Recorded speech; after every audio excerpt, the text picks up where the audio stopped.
कोल्हापूर शेती उत्पन्न बाजार समितीमधील संचालकांनी पदाचा गैरवापर करून नातेवाईकांच्या नावावर बाजार समितीच्या मालकीच्या मालमत्तेचे भाडे करार केल्याचा प्रकार चांगलाच गाजतोय। पदाचा गैरवापर करणाऱ्या 3 संचालकांविरुद्ध शिवसेनेने तक्रार केली आहे।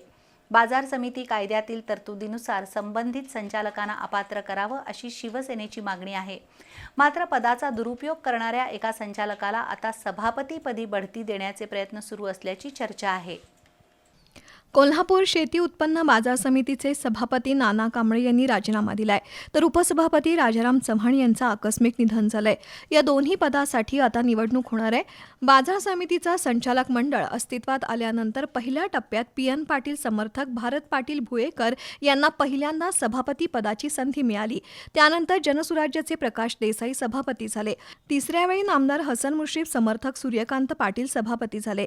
नामदार मुश्रीफ यांच्या सूचनेवरून सूर्यकांत पाटील यांनी कार्यकाळ पूर्ण होण्या अगोदर राजीनामा दिला। त्यानंतर उर्वरित कालावधीसाठी संजय बाबा घाटगे गटाच्या नाना कांबळे यांना संधी मिळाली। आता सभापती उपसभापती निवड होणार आहे। यावेळी के.पी. पाटील गटाला सभापती पदाची संधी मिळण्याची शक्यता आहे। के.पी. पाटील गटाचे शेखर देसाई आणि मेघा देसाई हे संचालक आहेत। या दोघांपैकी कुणाला सभापती पदाची संधी मिळणार याकडे लक्ष लागलंय। गेल्या काही दिवसांपासून बाजार समितीचं कामकाज विविध कारणांमुळे गाजत आहे। विद्यमान 2 संचालकांनी आपल्या पत्नीच्या नावावर तर एका माजी संचालकानं आपल्या मुलाच्या नावावर बाजार समितीच्या मालकीच्या एका इमारतीचा टेरेस भाडे करारानं घेतला।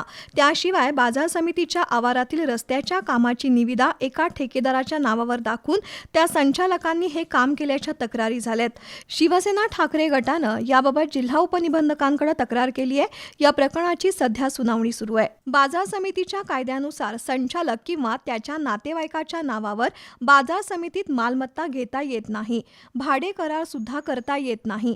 असं असताना त्या संचालकांनी पदाचा गैरवापर केलाय, त्यामुळे ते संचालक अपात्र झाले पाहिजेत अशी शिवसेना ठाकरे गटाची मागणी आहे। त्यासाठी न्यायालयात जाण्याचाही इशारा शिवसेना ठाकरे गटाचे उपनेते संजय पवार यांनी दिलाय।